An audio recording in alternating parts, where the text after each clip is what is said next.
Bonjour à tous, bienvenue sur ce nouveau webinaire pour la semaine de l'évolution professionnelle. Donc, comme vous le savez, la semaine de l'évolution professionnelle, c'est du 4 au 15 octobre.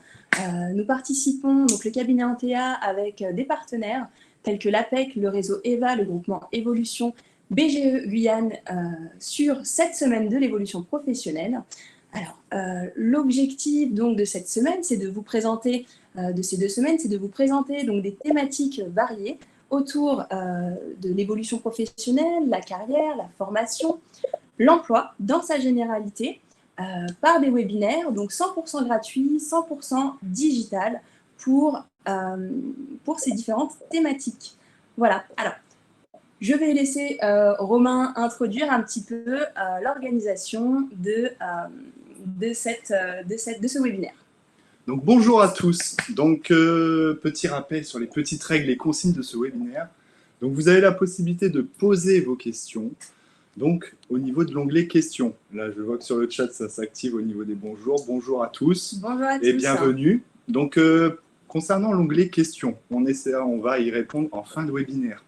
Donc on va réserver 15 minutes pour répondre à toutes vos questions dans un maximum. On va essayer aussi de regarder quelquefois pendant la présentation de ce webinaire les questions pour y répondre vraiment le plus rapidement et en interactif. Et ainsi, vous pouvez aussi voter pour les questions qui vous intéressent le plus et les faire remonter en fait dans le clic en automatique. Alors, donc pour commencer cette petite présentation, on va évidemment se présenter. Alors, je vais commencer par moi. Donc, enchantée, Léa Garcia du cabinet Antea RH. Je suis psychologue du travail de formation. Je suis par ailleurs consultante RH au sein du cabinet Antea RH où je participe à des projets professionnels très variés tels que l'accompagnement au reclassement en collectif, l'accompagnement évidemment sur des plans PSE, sur également des projets plus individualisés tels que le bilan de compétences, le bilan professionnel. Et voilà, pour moi. Pour ma part, Romain Engrand du cabinet Antea RH, psychologue du travail et consultant RH aussi. Comme Léa, j'accompagne les entreprises, j'accompagne les salariés en individuel. Pour ma part, je fais aussi tout ce qui se rapporte aux enquêtes harcèlement, au diagnostic des risques psychosociaux en entreprise et dans l'accompagnement des entreprises pour tout ce qui est plan de sauvegarde de l'emploi. Alors, pour démarrer ce webinaire, donc comme vous le savez, l'objectif de ce webinaire, c'est de donner du sens à son travail. Comme vous le savez, donc je veux donner du sens à mon travail. On va donc vous présenter le webinaire d'aujourd'hui, le plan du webinaire d'aujourd'hui. Très bien.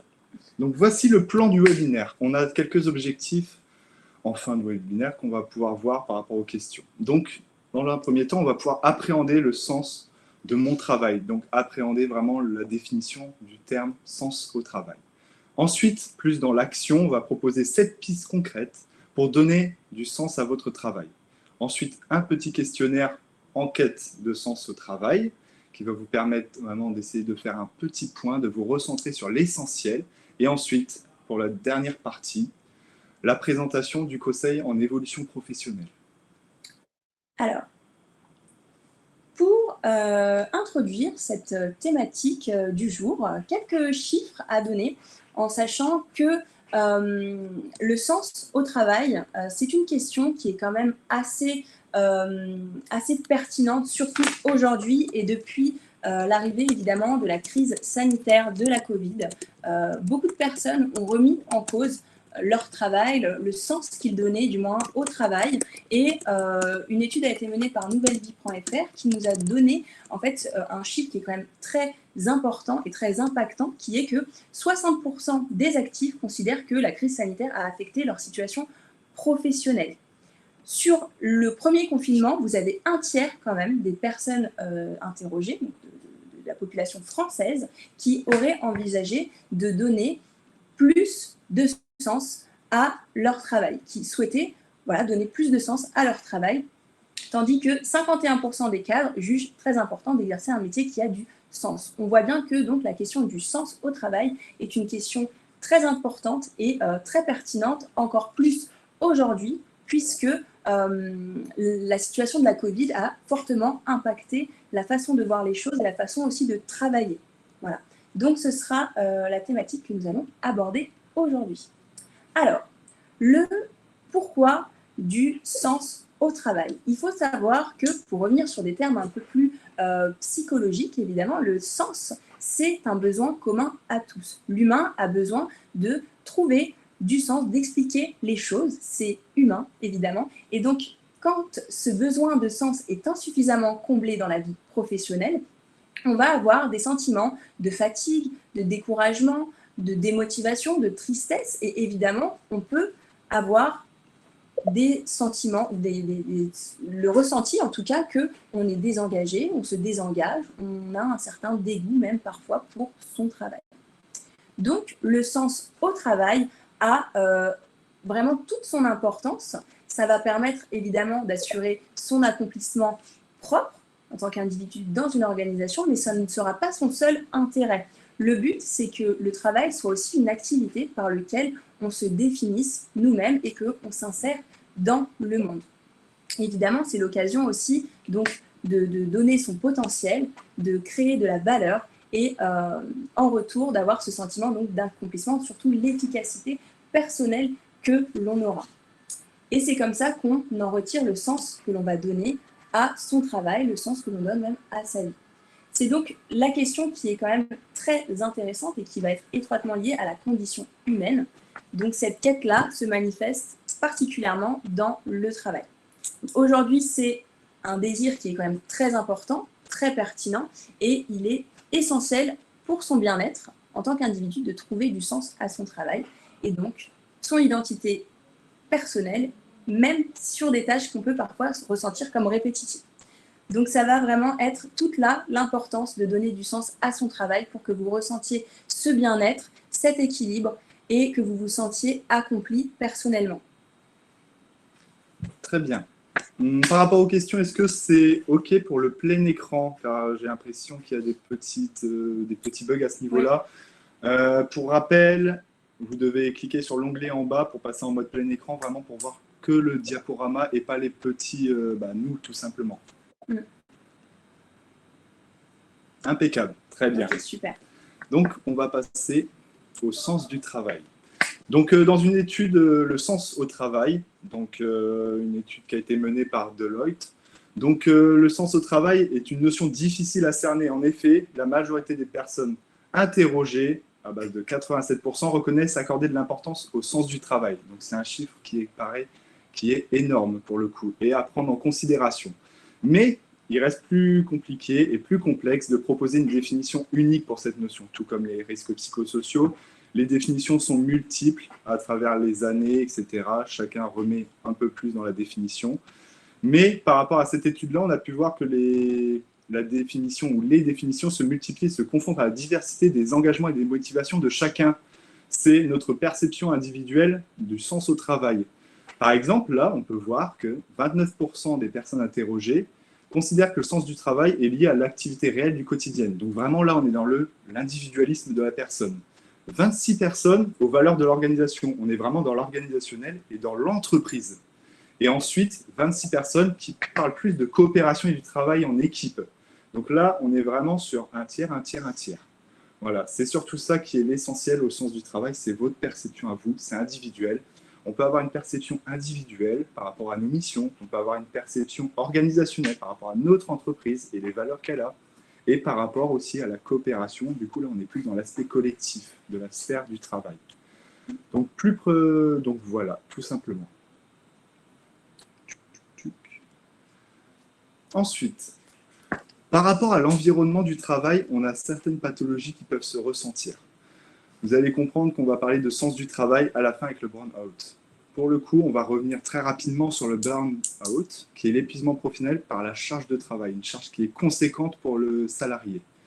Donc, c'est celle qui est la plus connue. Elle fait suite à un épuisement professionnel par rapport à une charge de travail excessive et conséquente. Ce syndrome déclenche en fait un stress chronique renforçant la vulnérabilité du salarié. L'employé ne trouve plus de juste milieu en fait, entre les efforts qu'il va fournir, le peu de reconnaissance et le travail qui s'amasse en plus. il peut aussi faire face à un soutien social très faible et très diminué. Et du coup, son estime de soi va diminuer. Donc, beaucoup d'impact pour la santé.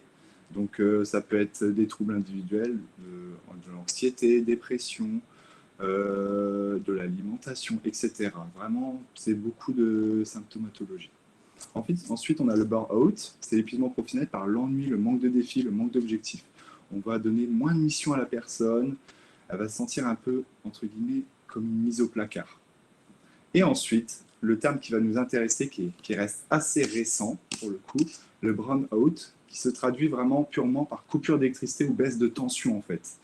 Donc lorsque on a une personne qui fait attention aux tâches qu'on va lui donner, en effet, le burn-out commence à faire son apparition. Il s'agit d'un salarié qui ne peut plus avoir de tâches à accomplir. Il sent qu'il y a une perte de sens. On sent que ces tâches sont absurdes, qu'il n'y a pas de finalité en fait, tout simplement, qu'il n'y a pas de résultat par rapport à ce qu'il va faire. On sent un flou total en fait. Donc voilà. Là encore, le salarié n'a plus aucune envie pour ce qu'il fait. Le salarié se met petit à petit, peu à peu en retrait, n'estimant pas avoir été recruté pour ses valeurs, pour ce qu'il peut apporter, pour ses activités, pour ses missions. Tout ce qu'il aurait pu apporter à l'entreprise, il ne le met pas en avant, il ne peut pas le mettre en avant, tout simplement.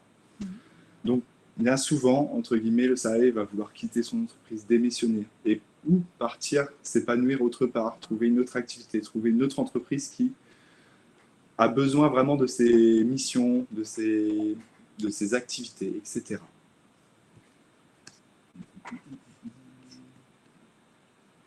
Alors, pour un petit peu étayer la question de la pathologie du burn-out, quelques petites questions que vous pouvez être amené à vous poser, puisque, comme l'a très bien dit Romain, le burn-out, c'est une maladie qui est quand même reconnue depuis peu, qui est récente. C'est vraiment ce sentiment de perte de sens, c'est ce sentiment où tout simplement, on ne sait plus comment se positionner pour redonner du sens, pour savoir comment tout simplement on envisage de donner du sens à son travail. Alors, quelques petites questions pour vous aider un petit peu à savoir si vous faites face aujourd'hui à du burn-out, tel que par exemple, ai-je le sentiment d'être inutile au travail? C'est une question qui peut paraître simple, mais en réalité, il faut se la poser quand même, parfois. Est-ce que j'effectue des tâches sans comprendre leur utilité et leur finalité? Vous réalisez vos tâches au quotidien. Est-ce que vous savez finalement pourquoi vous les réalisez et pour quel but? Dans quel but vous réalisez ces tâches-là? Est-ce que mon travail a du sens? Est-ce qu'il a du sens pour vous? Est-ce qu'il a du sens pour votre hiérarchie dans l'organisation? Est-ce que je souffre de plus en plus de cette situation? Si le mal est grandissant, effectivement, il faut réagir, faire quelque chose. Est-ce que je suis moins attentive au travail? C'est aussi un des signes qui va tout simplement expliquer, prédire aussi cette perte de sens que l'on va avoir au travail, puisqu'on est moins stimulé. Alors, il faut faire très attention, la nuance brown-out, bore-out, parfois, ça peut être les deux. J'ai vu que quelqu'un a dit que c'était les trois, même pour lui, et ça arrive, effectivement. Certaines personnes s'ennuient, certaines personnes n'ont plus de sens au travail, et certaines personnes sont même parfois un peu dépassées par les tâches qui vont lui être données. Et il faut faire attention, donc il y a quand même des petites limites entre chaque pathologie, mais effectivement, le burn-out, vraiment, on est dans la perte de sens, et pour un petit peu avancer dans cette réflexion-là, n'hésitez pas à vous poser ces questions qui pourront vous aider, en tout cas, dans votre réflexion. Alors, par rapport aux facteurs du sens et du manque de sens, vous avez quelques facteurs qui sont très importants et qui pourront aussi vous accompagner, vous aider à, on va dire, donner un ordre chronologique à ce qui va être important pour vous. Les facteurs qui vont être très importants pour donner du sens au travail, ça va notamment être le sentiment d'utilité. Se sentir utile au travail, c'est donner du sens forcément à ce que l'on fait. C'est vraiment, je pense, le facteur le plus important à privilégier lorsque l'on a envie de donner du sens à son travail. On a envie de se sentir utile, on a envie tout simplement que ce que l'on va faire, ça ait une utilité sur le collectif, sur une organisation ou dans la vie sociétale. Et contrairement à ce que l'on pourrait penser, ce n'est pas toujours la rémunération qui va nous permettre de donner du sens à son travail et ce n'est pas ça qui va nous engager le plus. Donc l'utilité, c'est vraiment le facteur, je dirais, le plus important et c'est vraiment celui qu'il faut privilégier lorsque l'on a envie de donner du sens à son travail. Évidemment, vous avez d'autres facteurs qui pourront vous aider à donner du sens et qui vont vraiment porter ce sentiment de sens au travail. Ça va être notamment la qualité du collectif et des relations. Le collectif est très important puisqu'il va nous permettre de nous inscrire dans une organisation et donc, par le biais de cette organisation-là et de ce collectif-là, on va évidemment donner du sens. Enfin, l'impact sociétal qui est tout simplement l'impact que l'on aura de manière générale sur la société. Et ça peut aussi être un facteur très important. Dans les facteurs à risque, et qui sont évidemment là à prendre en compte si on est dans une organisation dans laquelle on fait face à certains facteurs à risque comme cela, il faut évidemment donc faire très attention comme l'individualisme et l'absence de collectif. Tout simplement, voilà, là on est face soit à des personnes qui sont très individualistes, qui ont l'habitude de travailler seules, qui ne sont pas dans l'échange. Ça peut aussi empêcher de se sentir utile, d'avoir du sens dans son travail. Vous avez également le manque d'autonomie et de confiance, qui est un gros facteur qui va impacter le sens au travail, puisque le fait de manquer d'autonomie, d'avoir peut-être une hiérarchie ou un collectif qui vous empêche ou vous freine dans vos tâches de les réaliser de manière autonome ou dans un cadre de confiance, là, encore une fois, on peut vraiment perdre le sens de son travail. Et donc, c'est très important de faire attention à ça également. Enfin, et là, pareil, tout comme les facteurs porteurs, le facteur à risque de manque d'utilité perçue, c'est pour moi le plus important à prendre en compte, puisque si on n'a plus d'utilité, là, vraiment, on a un fort risque de burn-out et donc de perte de sens au travail. Donc, il est très important de faire attention à ce risque-là. Donc, je reprends la main. Avant de passer sur les pistes pratiques, je vais répondre aux quelques questions parce qu'on ne va plus revenir sur le burn-out après, de toute façon. Donc, pour le coup. Alors, Monsieur Gillot, avoir le sentiment de ne pas être compris par sa hiérarchie en fait-il partie? Exactement, oui. Ça en fait partie. Ça reste un facteur de risque, oui. Toujours. Alors, Madame Collinet, que faire lorsqu'on est en burn-out? Ok, il y a la démission, mais retrouver un emploi lorsqu'on est en burn-out, difficile. L'employeur n'a-t-il pas une obligation d'employabilité? Que peut faire le salarié face à son employeur? Donc, je reviens sur la première question. Que faire lorsqu'on est en burn-out? Donc là, on va revoir ça sur les pistes pratiques. D'accord? Donc, c'est vraiment sur les pistes pratiques, on va pouvoir travailler sur ça, sur le burn-out, c'est le sens au travail. Donc, on va pouvoir travailler sur 7 cas pratiques où vraiment on peut se recentrer sur nous, essayer de travailler sur ce burn-out et sur cette possibilité-là, ces facteurs de risque que vous avez. Quelles sont les solutions aussi qui paraissent, qui sont oui, il y a la démission, il y a aussi la reconversion, etc. Mais retrouver un emploi lorsqu'on est en burn-out, difficile. Exactement. À part si on a fait de la prévention primaire, j'ai envie de vous dire. Si on a bien décelé bien avant les symptômes, etc. Si on n'est pas resté dans un cercle vicieux, on va dire, insidieux. C'est comme pour le burn-out, c'est pareil. Si on attend que tout explose, au niveau du burn-out, ça va compliquer retrouver le travail, retrouver ses missions, ses activités, refaire son travail qu'on faisait. Cet équilibre, il va être compliqué et difficile. Ouais. Donc c'est pour ça qu'on essaye de prévenir un maximum dans ce diaporama, dans ce webinaire, que le burn-out, c'est un terme qui a été inventé il n'y a pas très longtemps, mais c'est un terme et ça existe. Cette perte de sens-là au travail, elle existe, elle a été définie. Ouais. L'employeur n'a-t-il pas une obligation d'employabilité? Pour le coup, l'employeur a une obligation de sécurité, de santé pour le salarié. Donc, à la moindre difficulté, logiquement difficulté, vous pouvez en parler à l'employeur qui mettra à disposition tous les moyens nécessaires pour essayer de réduire, voire de supprimer cet effet que vous avez au niveau du travail. Peut-être renforcer vos missions, peut-être donner des missions qui ont plus de sens, peut-être vous engager sur d'autres choses. Là, pour le coup, c'est un travail à faire avec l'employeur. Alors, Madame Granados, la trop grande autonomie peut entraîner également une perte de sens. Personne ne s'occupe de vous et votre travail peut paraître isolé.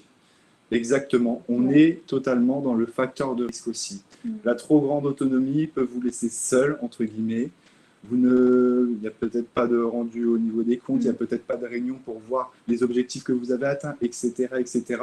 Exactement, on est dans un facteur de risque et il faut faire très attention à ça. Ouais. Ça impacte, en fait, exactement, c'est le côté utilité là qu'on voit. C'est-à-dire qu'on a beaucoup d'autonomie, on n'a pas de retour sur ce que l'on fait, on ne sait pas comment se positionner par rapport au travail que l'on génère. Et donc, en fait, là, on se demande vraiment pourquoi est-ce que je fais ce travail-là. Ça peut effectivement, là, être tout à fait du burn-out et impacter ce manque de sens, tout simplement, qui va s'alimenter. En fait, si on n'a pas de retour, là, on perd l'utilité. Et c'est ce que je dis, l'utilité, c'est vraiment ce qui va être très important au travail pour donner vraiment ce sens-là. Ensuite, on a Madame Vacher-Blandine. Comment se reconvertir dans un travail qui aurait du sens pour nous? Alors là, on va le voir dans les slides suivantes, pour le coup, pour retravailler vraiment sur ce côté individuel, peut-être bilan de compétences, etc., avec les pistes pratiques. Alors, Emmanuel Collin, quelle piste pour agir sur le collectif et l'impact social? Pareil, on va parler sur les pistes pratiques. On va juste vous en parler un tout petit peu, mais vraiment agir sur le collectif et notamment l'impact sociétal avec le RSE. Léa va vous en parler. Je vais en parler, effectivement. Donc, on va continuer le slide pour ne pas perdre trop de temps, comme là, il est déjà 22 et qu'on a... On reviendra après sur les questions. Voilà, exactement. On reviendra après sur les questions. Alors, donc comme on le disait juste avant, effectivement, on va vous présenter des pistes pour tout simplement vous aider un peu dans votre réflexion et surtout peut-être voilà, vous aider à donner du sens à votre travail si aujourd'hui vous faites face à une situation comme celle-ci. Pour s'y prendre dans la quête du sens, voilà, qu'est-ce qui va relever de la responsabilité d'entreprise, de la responsabilité de l'individu, individuel. Le sens, c'est un processus de recherche d'équilibre entre ses aspirations propres et ce que va nous offrir l'entreprise, tout simplement. Donc, donner du sens à son travail, ça va relever de plusieurs champs d'action et c'est ce qu'on va essayer de voir par les prochaines pistes pratiques. Alors, pour commencer, on va parler donc de la prise de recul sur sa propre contribution. Pour moi, alors il faut savoir que les pistes pratiques, on n'a pas mis d'ordre chronologique, clairement, mais je pense que quand même, la prise de recul sur sa propre contribution, c'est quand même un des éléments clés qui va impulser votre réflexion. C'est-à-dire, moi, en tant qu'individu d'une organisation, j'ai besoin de prendre du recul pour finalement mieux évaluer comment je me positionne. Aujourd'hui, quelle est ma mission dans l'organisation? Comment je peux donner plus de sens peut-être dans cette organisation sur mon travail? Il faut aussi identifier éventuellement l'importance des tâches que vous réalisez dans toute l'organisation globale pour pouvoir justement donner du sens même sur des tâches qui peuvent paraître dénuées de sens, mais chaque tâche a son importance et donc c'est vraiment par cette étude-là que vous allez faire cette introspection, ce travail par le travail du recul sur votre contribution qui vous permettra de mieux comprendre. Et surtout, encore une fois, le sentiment d'utilité qui va permettre de développer votre confiance en vous et ensuite de favoriser la reconnaissance de ses pairs. C'est vraiment un cercle vertueux.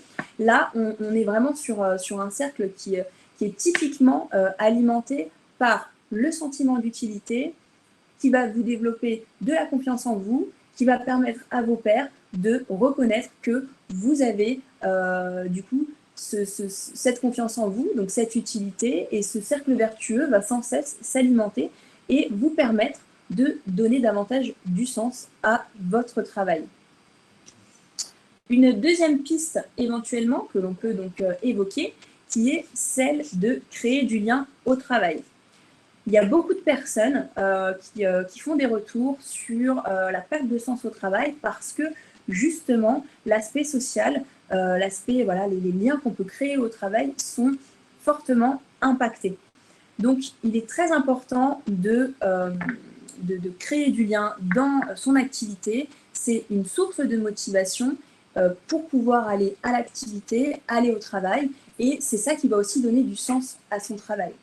Le but, par exemple, quand on se pose la question de voilà, est-ce que je crée du lien ou pas avec mes collègues, c'est de ne pas hésiter à aller aussi leur poser des questions sur leur positionnement de salariés. Par exemple, qu'est-ce qu'eux ils font? Qu'est-ce qu'ils font dans leurs activités? Qu'est-ce qu'ils font? Qu'est-ce qui donne du sens dans leur activité quotidienne à vos collègues? Tous ces échanges-là, même qui peuvent aussi vous aider à vous positionner sur votre poste, votre position dans l'organisation. Le but, c'est surtout d'échanger avec ses pairs. Il ne faut pas hésiter à communiquer, à aller vers l'autre, à aller solliciter sa hiérarchie, son manager, son collègue, pour justement échanger, avoir un retour d'expérience, échanger aussi sur votre situation actuelle. Tout ça, ça va être très important. Des petites pistes aussi qui peuvent être intéressantes, mais qui sont vraiment quand même très très importantes. Ça va être solliciter une pause café, par exemple, à un collègue. Ça peut sembler comme ça très anodin, mais en réalité, c'est là que vous créez du lien au travail. Et notamment, c'est là que vous allez créer de la cohésion et de la confiance envers vos pairs. Une petite idée aussi, ça va être notamment de passer par le biais du team building. Qu'est-ce que le team building? Donc, c'est un terme anglophone qui veut tout simplement dire créer du lien, souder les équipes. Et donc ce team building-là, ça va être faire des activités avec les collègues qui vous permettront tout simplement d'étoffer ce sentiment de confiance, ce sentiment de communication que vous allez avoir envers vos équipes et même envers la hiérarchie. Et ça peut être aussi même très important aussi pour les managers qui ont envie que leurs collègues leur fassent confiance et donc d'avoir un management qui est encore plus efficace. Puisque par la confiance, par la communication, par l'échange, c'est là que vous créez du sens et l'échange se fait beaucoup plus facilement. Donc il ne faut pas hésiter à solliciter les personnes autour de vous par une pause café, une pause déjeuner, communiquer, du team building, des activités de groupe qui permettront d'aller tout simplement vers la quête du sens au travail, qui participeront du moins à la quête de sens au travail. Une troisième piste qui est aussi très intéressante sera de réfléchir sur des nouvelles façons de s'engager. L'engagement, ça peut être un terme qui paraît un peu flou, mais c'est quelque chose qui est vraiment, c'est un facteur clé pour s'impliquer, s'engager dans les projets. Par exemple, ça peut être dans le management des équipes, ça peut être dans l'accompagnement des collaborateurs ou dans les activités connexes à l'entreprise. Évidemment, ce n'est pas toujours facile de s'engager dans la vie de l'entreprise, dans l'entreprise, mais cet engagement-là va créer de la satisfaction. Il est vraiment intimement lié à la satisfaction et au sens, et par les actions que l'on va mener, on va s'engager et donc on va retrouver du sens. Ça peut vraiment être intéressant d'exploiter cette piste-là, si c'est possible, évidemment, sur son poste, ce n'est pas toujours possible, mais s'engager, c'est donc donner du sens, participer à la vie de l'entreprise, participer à l'environnement, tout simplement, de la société, et donc rajouter du sens à ce que l'on fait. Une petite idée, par exemple, pour les personnes qui sont sur des postes plutôt managériaux, vous avez une équipe, vous sentez qu'il y a de la perte de sens pour certains d'entre eux. Vous avez un management qui est peut-être parfois un peu trop unilatéral, par exemple, trop directif. Donc dans ce cas-là, plutôt opter pour un management plus collaboratif, participatif, pour que tout le monde puisse participer, communiquer et donner l'utilité au travail qu'ils vont effectuer. Alors, une quatrième petite piste pratique. Je fais juste une petite aparté. Si vous avez des questions, surtout sur chaque slide, vous n'hésitez vraiment pas à les poser. On reviendra dessus ultérieurement. Si vous avez des questions sur les slides, même précédentes, n'hésitez surtout pas à poser des questions. Alors, la quatrième piste donc, que je vais aborder, c'est la piste de la contribution à la responsabilité sociale de l'entreprise. Ici, la dimension, donc ce que l'on appelle dans le jargon la RSE, c'est tout simplement la contribution des entreprises aux enjeux du développement durable. Et donc, vous avez une partie qui représente la société, l'économie, l'environnement. L'objectif, donc, c'est que y ait cet équilibre-là entre ces trois parties qui permettent de créer quelque chose de durable. Pour pouvoir justement donner du sens au travail, cette piste-là, elle peut être éventuellement intéressante si vous avez évidemment un service qui s'occupe de la RSE, qui peut le prendre en charge. Vous avez la possibilité de solliciter tout simplement vos pairs sur des idées que vous avez pour tout simplement améliorer, donner des axes d'amélioration dans l'entreprise. Peut-être vous aussi, vous avez des valeurs que vous avez envie que la société représente ou que vous avez peut-être à souhait que l'entreprise soit plus en accord avec vos valeurs. Tout simplement, vous pouvez leur en faire part. Ça permettra de développer de l'engagement social, sociétal, environnemental pour l'entreprise. Imaginons quelqu'un qui a des idées plutôt plus écologiques, qui a envie de développer une façon de faire qui soit plus en accord, et il ne faut pas qu'il hésite à en faire part. Et ça peut permettre, ça vous permettra tout simplement de mieux vous inclure dans cette organisation-là et d'apporter aussi votre pierre à l'édifice. Et tout ça, donc c'est vraiment intimement lié, l'engagement, l'utilité, la participation dans la vie de l'entreprise et dans cet écosystème-là qui est quand même assez complexe, mais pour créer quelque chose qui est durable pour vous-même. Donc, je reprends la main pour les pistes pratiques. Donc, pas de problème, on va répondre à vos questions, on les voit. On finit les pistes pratiques et on pourra répondre aux questions. On va répondre aux questions. Pour ne pas avoir trop de questions. Alors, la piste 5, c'est évoluer personnellement ou professionnellement. Et j'ai bien envie de dire et ou professionnellement, car l'évolution professionnelle peut s'accompagner du personnel. Donc, est-ce que j'exploite mes compétences dans le cadre de mes fonctions? Est-ce que je peux les développer? Est-ce que je peux les développer personnellement? Tout cela contribue à votre épanouissement, à votre partage, à votre développement, à valoriser toutes ces compétences que vous pouvez gagner, faire grandir, améliorer. Donc pour cela, on va voir différents outils, entre guillemets, c'est connu et reconnu. Donc là, c'est l'ikigai. Donc c'est un mot japonais qui peut se traduire par la raison d'être, la raison de vivre, le sens en lui-même en fait.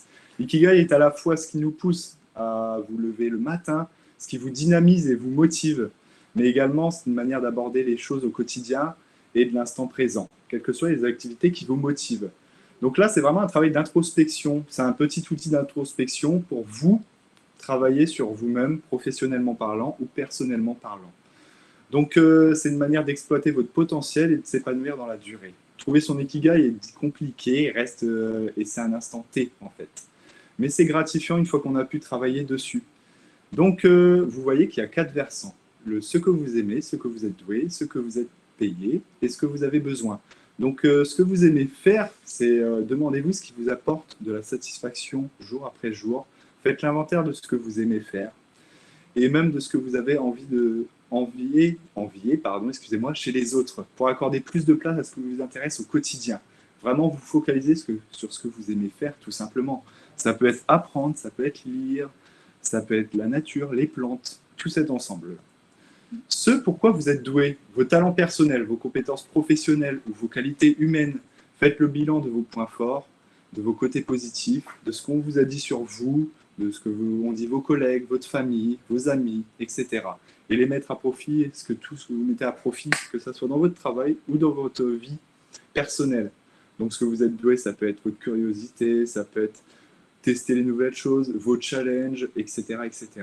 Ce dont le monde a besoin, donc ce que vous avez besoin, c'est réfléchissez aux thématiques qui vous interpellent et aux causes pour lesquelles vous aimeriez vous investir ou que vous investissiez déjà.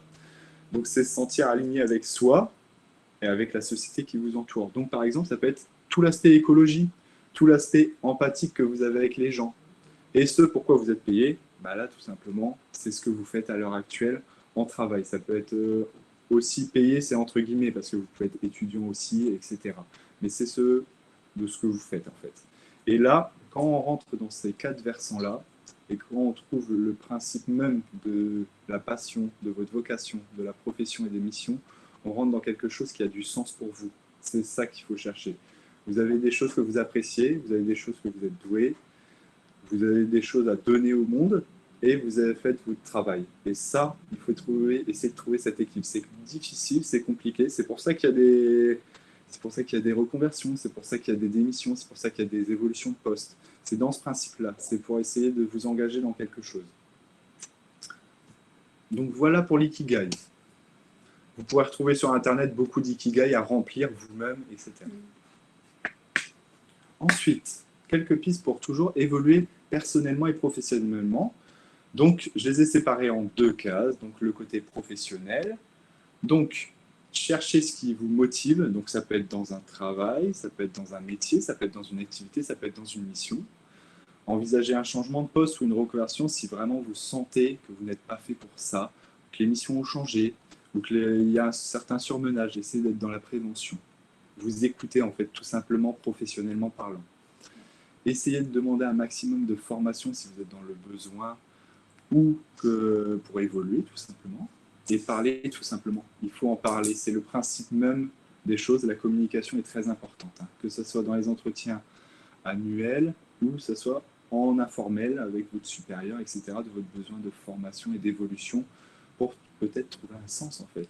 Mais vous n'avez peut-être pas besoin. C'est pas obligatoire. Ensuite, au niveau personnel, on est vraiment dans le prenez soin de vous, écoutez-vous, toujours comme ça.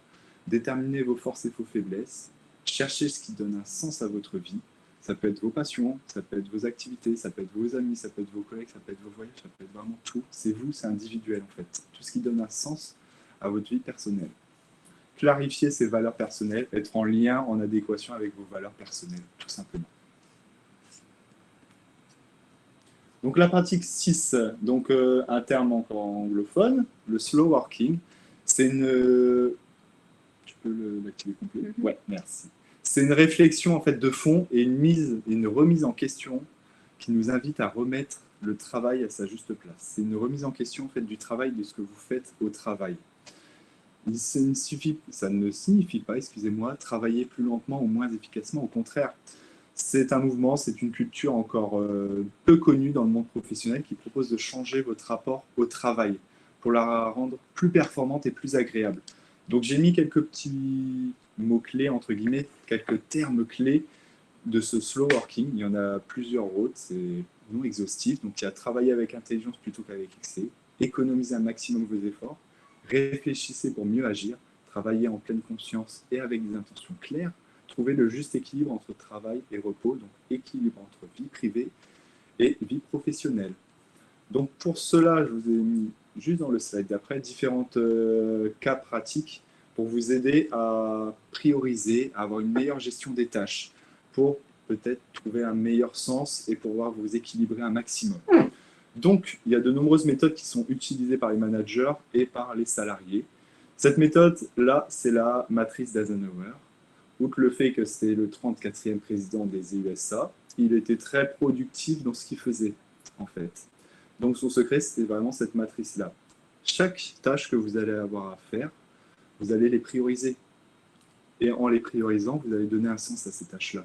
Automatiquement, la tâche la plus importante qui se situe en haut, à droite, donc ça, c'est la plus urgente et la plus importante à gérer en priorité. Ensuite, on a la plus importante qui demande moins d'urgence, etc., etc. C'est vraiment ce qu'on peut faire, c'est vraiment travailler sur ça. Vous avez un ensemble de missions, vous les priorisez. Il y a toujours une priorisation des missions.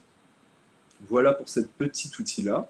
Il ne faut pas hésiter pour les personnes qui ont des difficultés justement à peut-être s'organiser, à reprendre cette matrice-là et par exemple, sur une journée, à l'instant T, se dire « Ok, aujourd'hui, j'ai telle chose à réaliser. Qu'est-ce que je dois prioriser ?» Et donc, faire cette petite matrice-là, avec d'un côté l'important et l'urgent, et ben, vous vous organisez, vous allez dispatcher les tâches et c'est aussi se poser pour justement donner du sens et se dire « Ok, aujourd'hui, je vais réaliser cette tâche-là, c'est la plus importante. » On donne du sens aussi par le slow working et l'organisation qu'on apporte à son travail. Exactement, Léa. Et du coup, on peut passer au deuxième outil, entre guillemets. C'est toujours des méthodes qui sont applicables et qui peuvent peut-être donner un sens.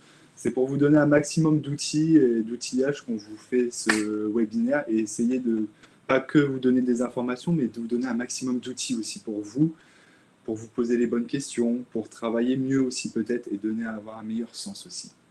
Donc là, c'est la méthode Pomodoro. Donc c'est une méthode de planification qui peut se mettre en lien avec la méthode juste avant, la matrice d'Eisenhower. Donc vous avez une tâche à effectuer, vous allez mettre un minuteur, vous allez vous isoler un maximum et travailler sur cette tâche pendant 25 minutes Ensuite, à la fin de ces 25 minutes, stop tout, on se repose, on fait une courte pause de 3 à 5 minutes, on peut sortir dehors, on peut aller boire un café, on peut aller parler à ses collègues, etc. Vraiment vous sortir du professionnel, entre guillemets. Et ensuite, on repart sur un cycle de tâches-là. Et après, on peut en faire jusqu'à plusieurs autres pour finir cette tâche-là. On évite de faire un maximum, on évite de faire 5 pomodoro à la suite. On fera une longue pause de 10 à 30 minutes. C'est une manière vraiment de prioriser vos missions et surtout d'être centré sur une mission, une priorité à faire. C'est une planification des tâches, en fait, tout simplement. Et c'est vous centrer que sur cette mission-là. Ça va peut-être vous permettre d'accélérer votre travail, de peut-être d'être plus judicieux, plus efficient dans votre façon de faire. Voilà pour la méthode Pomodoro. Ensuite, on est sur la piste pratique numéro 7. Donc là, elle est un peu crue, mais c'est si vous ne vous sentez pas bien, si vous avez perdu du sens au travail, si vous vous sentez dépassé, tous ces affects-là, changer de secteur ou changer d'entreprise. On verra après, par rapport au CEP, il y a différentes choses qu'on peut mettre en place pour pouvoir se reconvertir ou changer d'entreprise ou trouver une autre entreprise plus en adéquation avec ses valeurs. Donc, il s'agira en fait de faire un travail de prospection, de trouver ce qui vous anime dans des nouvelles missions peut-être, ou de trouver ce qui vous anime et les valeurs d'une nouvelle entreprise à trouver. Donc, pour cela, on peut parler aussi du bilan de compétences. Qu'est-ce que le bilan de compétences? Qu'est-ce qu'il va vous apporter? Donc, c'est en fait faire un point sur votre vie professionnelle. Donc, vraiment, c'est un point avec un consultant, avec un psychologue du travail, ou avec un consultant RH ou un coach qui sera là pour vous, en fait. Vraiment centré, c'est un travail sur vous, un aspect personnel, professionnel et un aspect vraiment d'introspection. Ouais, ah oui, très grosse introspection sur les valeurs, sur les contraintes que l'on a, évidemment, sur les expériences passées. Qu'est-ce que l'on recherche aujourd'hui? Comme l'a dit Romain, voilà, dans l'organisation, qu'est-ce qu'on recherche comme utilité? Qu'est-ce qu'on a envie finalement de retrouver dans ce travail-là? Et donc beaucoup de prospection, d'introspection, d'enquête métier également, d'aller questionner des professionnels des secteurs qui sont éventuellement visés. C'est un travail très complet et très important quand on a un projet de reconversion professionnelle. Ça peut en tout cas beaucoup aider quand on n'arrive pas à y voir suffisamment clair sur ses aspirations propres. Alors, quelques étapes pour se recentrer sur l'essentiel. Alors nous, on a parlé d'étapes, mais c'est plus, on va dire, un questionnement. Donc, quand on a envie de chercher du sens dans son travail, on va évidemment se poser la question, se poser des questions, du moins pour introduire cette réflexion-là.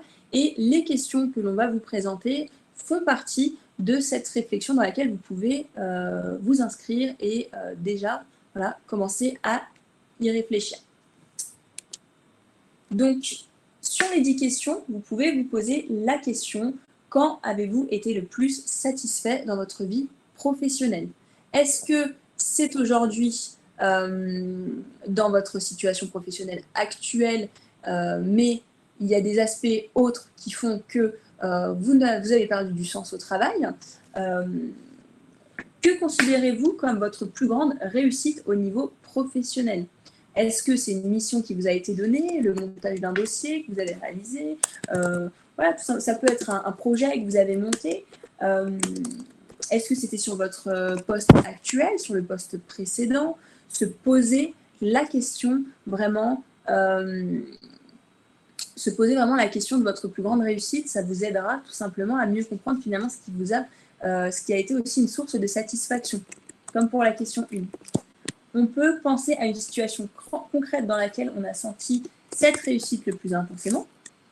Donc pour cela, il ne faut pas hésiter à se rappeler le moment précis, le poste, l'entreprise, l'état d'esprit dans lequel vous étiez, les personnes qui étaient là avec vous, c'est-à-dire le cadre social, le cadre voilà, de la structure, peut-être les échanges hiérarchiques, et aussi votre état d'esprit actuel, puisque même si on sépare toujours le professionnel du personnel, parfois ils peuvent aussi être intimement liés.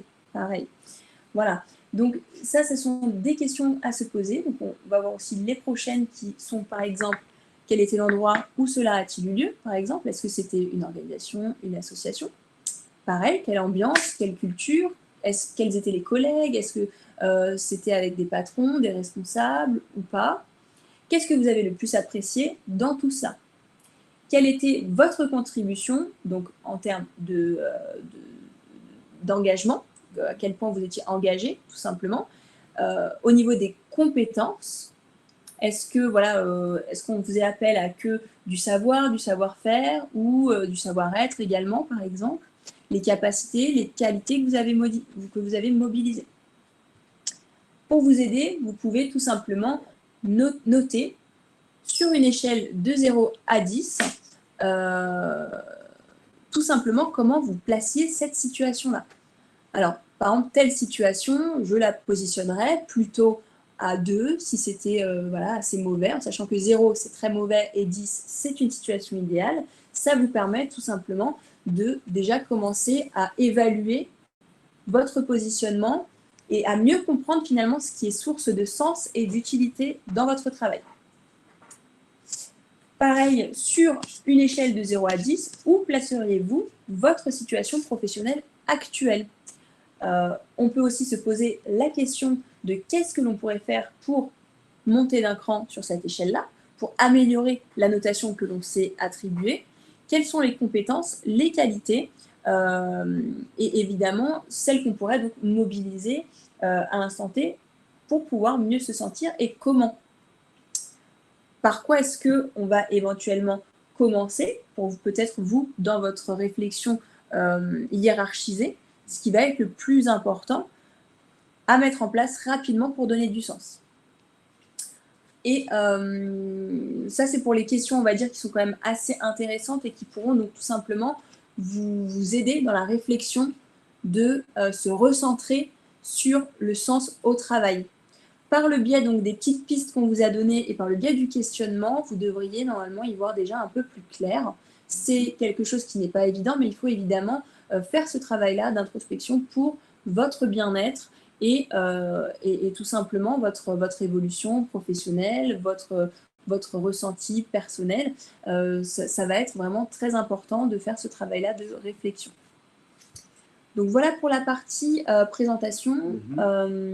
On passe aux questions ou on présente le CEP maintenant? On va faire une présentation assez brève du CEP. De toute façon, dans les autres thématiques, ils abordent aussi cette partie-là du CEP. On va essayer de faire... on va essayer d'être le plus concis et le plus rapide possible pour pouvoir répondre le plus rapidement à vos questions pour ne pas déborder sur les heures de 13 heures. Voilà, tout simplement. Alors, le conseil en évolution professionnelle, je te laisse oui, bien sûr. Donc, ça constitue un processus d'appui à tout salarié et tout indépendant pour faire le point sur votre situation professionnelle et, le cas échéant, élaborer, formaliser, mettre en œuvre une stratégie visant à l'évolution professionnelle. C'est un service gratuit, confidentiel, avec une neutralité, une impartialité. C'est très important. Surtout l'aspect confidentiel, neutre et impartial, notamment prédit par les consultants et les psychologues, et accessible.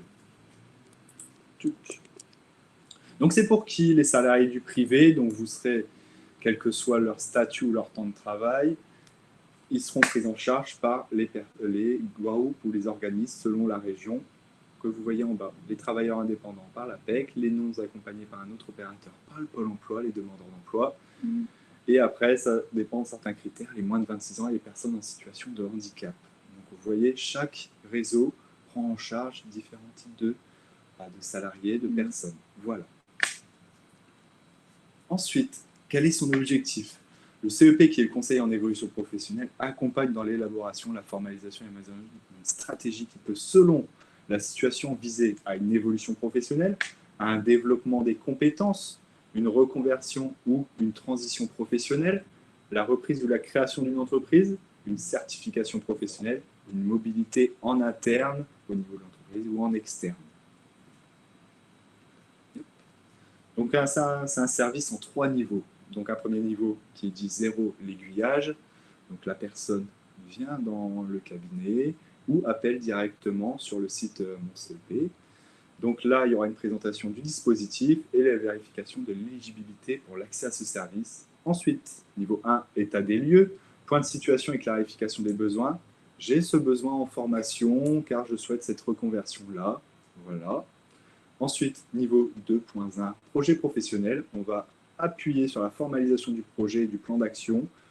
Le cabinet, l'organisme accompagnant la personne va appeler l'organisme de formation qui souhaite faire cette formation-là, va appeler les différents organismes présents sur le territoire, va essayer de formaliser un plan d'action pour pouvoir donner la formation tout simplement à cette personne, pouvoir trouver les financements, soit les financements personnels de la personne, soit les financements externes. Et là, le niveau 2.2, l'appui à la mise en œuvre du projet et gestion des aléas. Là, c'est l'après-projet, entre guillemets. On va viser, après la formation, la réinsertion professionnelle, atelier CV, atelier recherche d'emploi, etc., etc. Ensuite, comment prendre un rendez-vous? Tout simplement via le site internet. Je m'informe, je prends rendez-vous, www.mon-cep.org. Là, vous allez être automatiquement basculé sur le CEP du territoire à vous. Voilà, tout simplement. Voilà pour la présentation de la plateforme CEP. Voilà. On va répondre à un maximum de questions maintenant. Ouais, merci beaucoup pour votre attention. On va essayer de répondre assez rapidement aux questions. Alors, on commence peut-être par les premières questions auxquelles on n'a pas répondu tout à l'heure, dans l'ordre. Ouais. Yes. Alors, ouais, on s'était arrêté là, je crois. Ouais. Alors, je crois qu'on avait... Là, on s'était arrêté à Madame Granados, Blandine Vachère. D'accord, vas-y. Alors, on a la question, est-ce que ces maladies sont reconnues par la médecine du travail? Alors, concernant ça, le burn-out, oui, mais les autres, non. Juridiquement parlant, à savoir que le burn-out, et juridiquement, il y a eu des jurisprudences dessus, du coup, on pourrait dire oui. Le burn-out, on pourrait dire oui, entre guillemets, puisque, en fait, ça a été considéré comme du harcèlement moral. Et le burn-out, il n'y a pas encore eu de jurisprudence de mise en l'état, entre guillemets, à ce niveau-là. Il n'y a pas encore eu au niveau de la justice française d'attaque là-dessus, à ce niveau-là. Comment rebondir après un burn-out lorsqu'on a perdu confiance en ses capacités professionnelles? Alors ça, c'est une question qui est quand même assez compliquée, parce qu'évidemment, ça dépend aussi de votre état dans lequel vous vous trouvez au moment où vous avez diagnostiqué justement ce burn-out. Il faut refaire un travail sur soi-même, évidemment. Pour ça, vous pouvez aussi faire appel à des coachings, éventuellement, à avoir un accompagnement d'un psychologue aussi, qui peut vous aider à reprendre conscience, pleine conscience de vos compétences. Je pense que même un bilan de compétences peut vous aider à reprendre conscience de tout ça, à vous centrer sur vous-même, vos compétences. Et je pense que c'est un travail qui peut vous aider, en tout cas, à rebondir après un burn-out. Exactement. Alors, une autre question. Quand vous perdez le sens, vous perdez en confiance et donc en employabilité. Quand il vous faut retrouver un nouvel emploi, c'est exactement ce que disait Léa juste avant. C'est un travail à faire, c'est un travail avec un psychologue, c'est un travail de bilan de compétences. C'est selon l'état dans lequel vous êtes, en fait, tout simplement. Mais c'est un travail à faire, et un gros travail pour le coup. Que ce soit burn-out, burn-out et burn-out, c'est un gros travail. C'est-à-dire qu'il y a ce cercle vertueux qu'il faut vraiment alimenter. La confiance en soi, c'est aussi, lorsque l'on va dégager cette image-là de confiance en soi, du coup, on a forcément de la reconnaissance de la part des personnes autour de nous, et donc forcément, il y a ce cercle qui s'alimente. Et c'est vrai que c'est important de faire ce travail-là. Donc, pour gagner sa confiance en soi, il faut refaire le point sur soi-même et donc faire appel à des outils. Il faut se faire accompagner si on voit qu'on n'y arrive pas soi-même par l'étude de ses propres compétences. Et dans ce cas-là, on fait appel à des professionnels qui peuvent nous aider, donc par le biais du bilan professionnel, du bilan de compétences ou par le biais tout simplement d'un accompagnement plus personnalisé sur de l'accompagnement psychologique ou du coaching. Alors, qui ou quel professionnel peut diagnostiquer un burn-out ou un burn-out? Alors, ça sera votre médecin dans un premier temps, mais ça peut être aussi la médecine du travail. Et là, il y aura un peu plus d'enquête, etc. Mais vous pouvez aller voir votre médecin si vous vous sentez surchargé de travail, etc. Il peut diagnostiquer certaines choses à ce niveau-là, surtout au niveau du burn-out. Alors, comment inciter l'employeur à instaurer de la communication entre employés?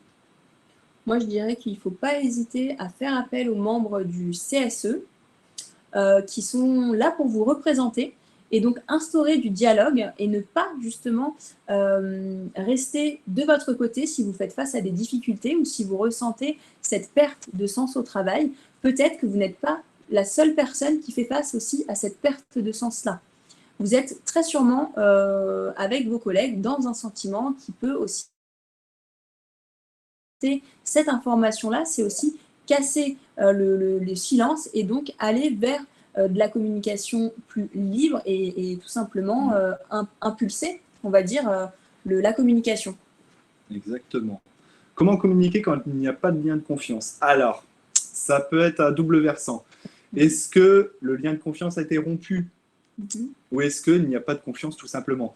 Je vous dirais, en l'état actuel, c'est si le lien a été rompu au niveau de la confiance, il faut rester dans le professionnel, professionnellement parlant. Quand on est avec ses collègues, on a une relation de confiance. Et là, c'est pour ça qu'on peut adopter une sphère professionnelle, mais aussi personnelle avec les personnes. Mais là, si le lien a été rompu, je n'ai pas la cause, le pourquoi, du comment, etc. Mais je dirais qu'il faudrait peut-être rester professionnel tout court, tout simplement.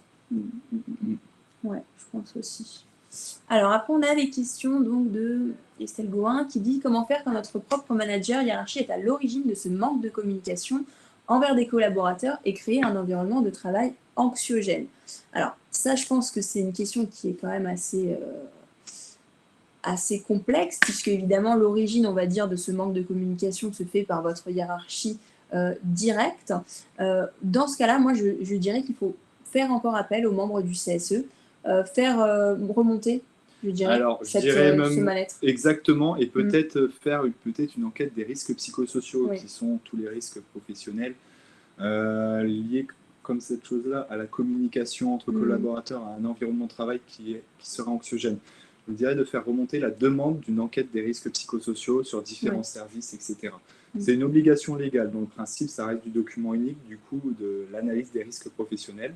Voilà, faites remonter l'information un maximum, qu'il y a ce besoin-là, que vous sentez très mal au niveau de la communication, qu'il y a un environnement de travail anxiogène. Donc faites remonter l'information que vous avez une difficulté. Il y a une vraie investigation qui se fasse pour comprendre finalement vraiment tout ça et savoir quelles solutions peuvent être apportées. Exactement. Que faire quand vous travaillez dans une structure qui conseille en RSE, qualité de vie au travail, prévention des burn-out, etc., mais qui n'applique pas ces principes en interne? Ça reste compliqué. Là, on est dans une valeur d'entreprise.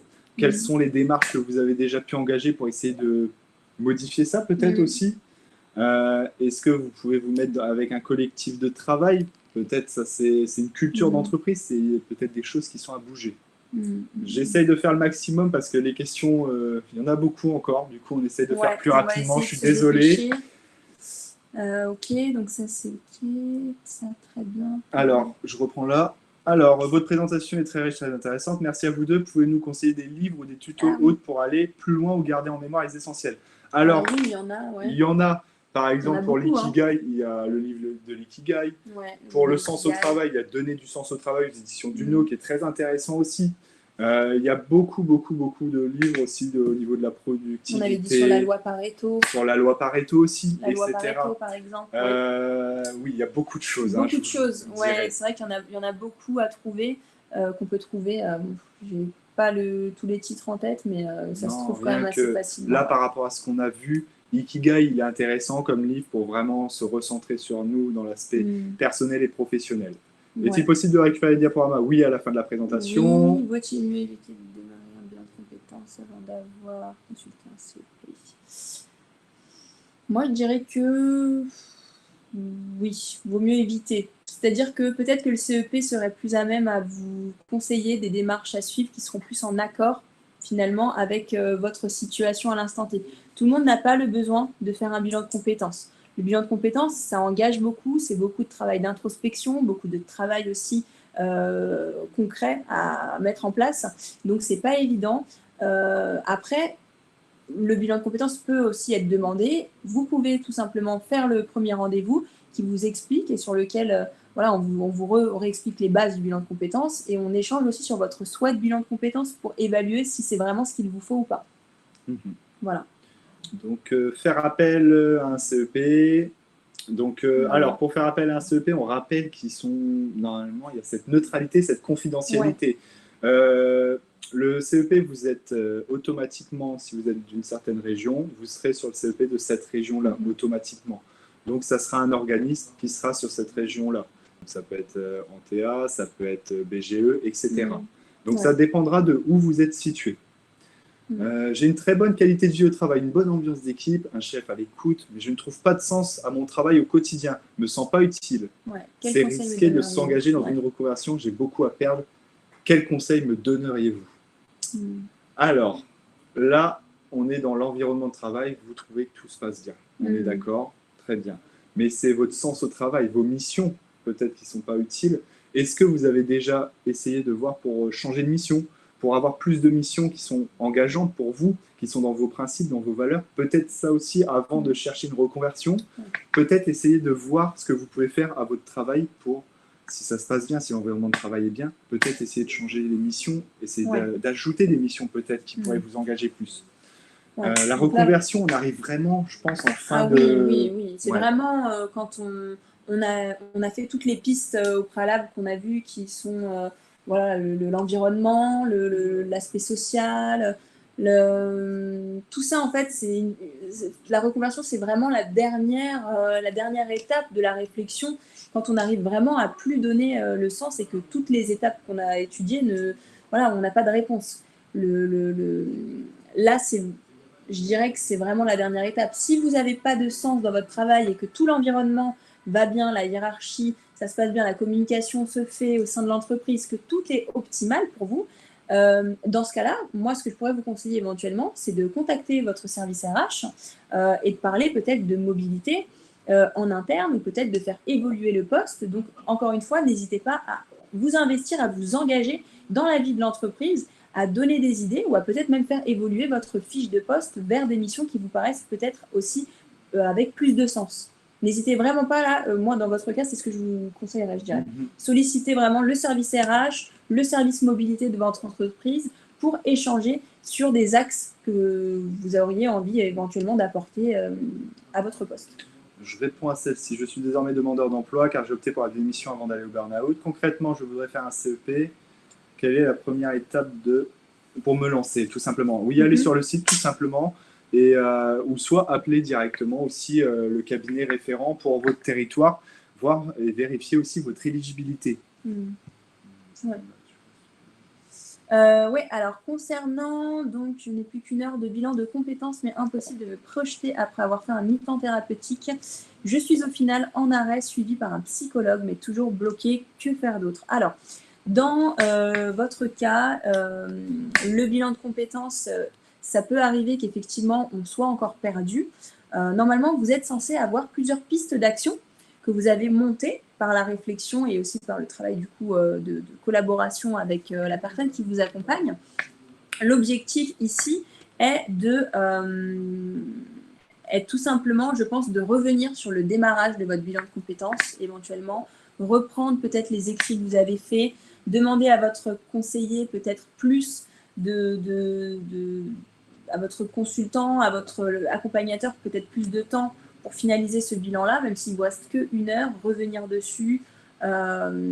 Et c'est tout ce que je pourrais voir actuellement, parce que si vous êtes suivi par un psychologue, c'est assez compliqué du coup de faire autre chose. Il vous faut du temps pour vous recentrer sur vous-même, continuer votre accompagnement avec le psychologue. Le bilan de compétences, en parallèle, vous pouvez le finaliser, mais vous pouvez aussi revenir dessus ultérieurement quand il est terminé sur les différentes étapes. Est-ce qu'il y a eu comment dire, est-ce qu'il y a eu un oubli sur quelque chose, sur un secteur d'activité qui vous plairait éventuellement? Et surtout, n'hésitez pas à faire des enquêtes métiers, à aller questionner des professionnels pour vous aider dans votre réflexion et vous positionner sur un secteur d'activité qui vous plairait finalement vraiment. Très bien. Oui, pour rappel, lorsqu'on a parlé qu'il fallait faire une demande au CSE des enquêtes harcèlement, etc., ou pour la communication, on n'oublie pas CSE, oui, Comité social et économique, mais aussi pour la fonction publique, le CHSCT. Oui, voilà, CHSCT, tout simplement. Et voilà, n'hésitez vraiment pas à faire appel aux membres du CSE qui sont en fait tout simplement les représentants des salariés, qui représentent les salariés auprès de la direction. Voilà, il faut les solliciter, ils sont là, n'hésitez pas à aller vers eux. Exactement. Comment faire lorsque la direction ne témoigne aucune reconnaissance et ne permet du coup pas d'évoluer dans l'entreprise après plus de 10 ans d'emploi? Il faut essayer de recentrer, c'est un cas qui peut arriver à tout le monde. On peut se poser certaines questions. Est-ce qu'il y a eu des entretiens annuels qui restent une obligation légale et qui restent potentiellement dans l'évolution et logiquement qui doivent vous faire évoluer, que ce soit en formation, en rémunération, etc. Il y a toutes ces choses-là à voir. Qu'est-ce que vous amenez lors de l'entretien annuel? Quels sont les choses, les succès que vous avez pu faire au sein de l'entreprise? Oui, les réussites. Ça reste compliqué de répondre à cette question d'un coup sec comme ça. C'est vraiment, pour moi, c'est une situation qui reste individuelle et ça reste compliqué. Mais pour moi, le point d'orgue, c'est les entretiens individuels. Et qu'est-ce qui se passe lors de ces entretiens individuels? Oui, tout à fait. Voilà. Que vous ayez un feedback tout simplement du travail que vous faites aussi pour vous positionner. Donc, n'hésitez pas à solliciter des entretiens auprès de la direction, je dirais, pour tout simplement échanger aussi de manière transparente, peut-être sur ce souhait d'évolution. Est-ce que la direction en a bien conscience que vous souhaitez évoluer? Est-ce que voilà, elle est favorable ou pas? Donc là, visiblement, ils ne permettent pas. Si vraiment après des entretiens, ce n'est pas possible, ce n'est pas envisageable, dans ce cas-là, vous renseignez sur le marché de l'emploi. Est-ce que cette évolution-là serait possible à l'externe? Par exemple, travailler un CV, travailler tout simplement une candidature sur le poste que vous envisagez au sein d'une autre entreprise, puisque parfois, même souvent, c'est plus facile d'évoluer quand même à l'externe des entreprises. Toutes les entreprises ne permettent pas l'évolution en interne. Donc, dans ce cas-là, tout simplement, vous renseignez sur le marché de l'emploi actuel et proposer vos candidatures sur d'autres postes pour voir si vous avez un retour. Tout simplement. Tout simplement. Quel outil 360 pour mieux se connaître personnellement, mettre des mots sur ses soft skills? Alors, dans un premier temps, avant de passer sur les tests, etc., je vous dirais de faire vous-même l'inventaire, tout simplement, de comment vous êtes, de vos soft skills, etc. Après, il y a 360 feedback, qui est un inventaire de personnalité et de soft skills. Voilà, c'est celui qu'on a et qu'on utilise. Mais à part ça, voilà, pour le coup, pour les soft skills. Ouais. Le livre Design de vie est très complet. Je le recommande car il comprend tous les sujets abordés ici. Le recommanderiez-vous également? On va le lire tout simplement. Pour le coup, là, je ne l'ai pas dans ma bibliothèque. Ouais, celui-là, je ne le connais pas non plus. Mais intéressant, merci pour la référence. On va répéter, c'est le livre, c'est le Design de vie. Le Design de vie qui est proposé par Madame Piala. Alors, le CEP pour les contractuels, du coup, les fonctionnaires de l'État, l'université plus précisément. Je vous dirais bien d'appeler directement le CEP pour vérifier de votre éligibilité. L'appel est numéro vert et fait pour ça. Si vous n'êtes pas éligible, tout simplement, ils vous transféreront aux personnes concernées, en fait. Tout simplement, voilà. J'ai mentionné mon envie de changement à un certain organisme, le Cap Emploi. J'ai senti que je parlais dans le vide. Est-ce que vous avez essayé d'appeler le CEP, tout simplement? Est-ce que vous êtes tombé sur quelqu'un de Cap Emploi? Pour le coup, appelez le CEP directement, ça sera un autre organisme, logiquement, au niveau du territoire. Et puis peut-être aussi, si c'est quelqu'un d'autre aussi, voilà. Ouais, si c'est quelqu'un d'autre, ça va peut-être changer, c'est peut-être la personne dont vous êtes tombé, qui n'était pas peut-être en adéquation avec ce que vous voulez, etc. Voilà, bref, retentez. Il faut retenter. Retenter de les appeler et ils répondront à votre question. Alors, le Covid a le dos large, mais elle est l'une des causes de réveil de ce dérèglement au travail. En fonction de ce que nous vivons, je suppose que nous sommes à la veille d'une grande modification du monde du travail avec les nouvelles générations. Exactement, exactement. C'est l'un des déclencheurs, oui, ça reste. Les gens se sont rendus compte qu'aujourd'hui, le bien-être, c'est quelque chose qui est vraiment primordial sur le travail. Et pour mener à bien son travail, du moins, il faut aussi avoir ce bien-être en soi, le sens qu'on donne au travail, tout ce package, on va dire, qui est aussi effectivement très, très important pour que tout se passe bien. Exactement. Ouais. Alors, un bilan de compétences est-il utile lorsque l'on n'a pas de projet de reconversion professionnelle? Alors, un bilan de compétences n'est pas obligatoirement utile. En fait, le bilan de compétences, il a plusieurs, on va dire, objectifs. Le bilan de compétences, pour certaines personnes, c'est simplement l'occasion de refaire un point sur sa vie, sur ses acquis, sur ses compétences développées pour savoir si on est bien en cohérence avec le métier qu'on fait aujourd'hui. C'est déjà arrivé que j'accompagne des personnes et que ces personnes-là me disent clairement que elles ont juste envie de faire le point sur leur vie. Il y a des personnes avec qui on arrive sur un plan d'action qui est qu'elles sont bien sur leur emploi, que le métier leur plaît, qu'elles ont les compétences, simplement, par exemple, c'est la structure qui ne leur convient plus. Dans ce cas-là, on envisage éventuellement un changement de structure. Le bilan de compétences, il a vraiment plusieurs vocations. Après, c'est vrai qu'il va être très intéressant pour les personnes qui sont en reconversion professionnelle et qui ne savent pas du tout comment s'y prendre sur cette réflexion-là. Donc voilà, concernant cette réflexion, le bilan de compétences, oui, il peut être utile, même pour les projets hors de reconversion professionnelle, selon moi, en tout cas. Oui. Je rebondis sur les 2 dernières questions. Donc malheureusement, il y a des entreprises qui ne font pas d'entretien, qu'ils soient annuels ou professionnels. Exactement. Là, il y aura toujours ces entreprises, malgré que ça reste une obligation légale. Ne l'oublions pas. Donc, essayez peut-être de le faire rappeler à votre manager ou à votre supérieur. Oui, sollicitez. Sollicitez un maximum. Est-ce que vous sollicitez? Faites-vous entendre. Ouais. Tout simplement. Mais c'est compliqué. Pas, hein. Mais ça reste difficile et complexe, je l'accorde. Mais n'hésitez pas à en parler. Ça reste une obligation légale, tout simplement. Ouais. Comment réaliser une enquête métier? Alors, une enquête métier, c'est très simple en réalité. Il faut aller chercher des professionnels. Vous pouvez notamment les solliciter par le biais de plateformes de réseaux sociaux comme par exemple LinkedIn. C'est un outil qui est très intéressant pour les professionnels. Notamment, ça permet de tout simplement communiquer plus facilement avec les professionnels. Donc, n'hésitez pas à aller sur LinkedIn, poser des questions à quelqu'un qui est issu du secteur d'activité qui vous intéresse, par exemple. Et c'est tout simplement un échange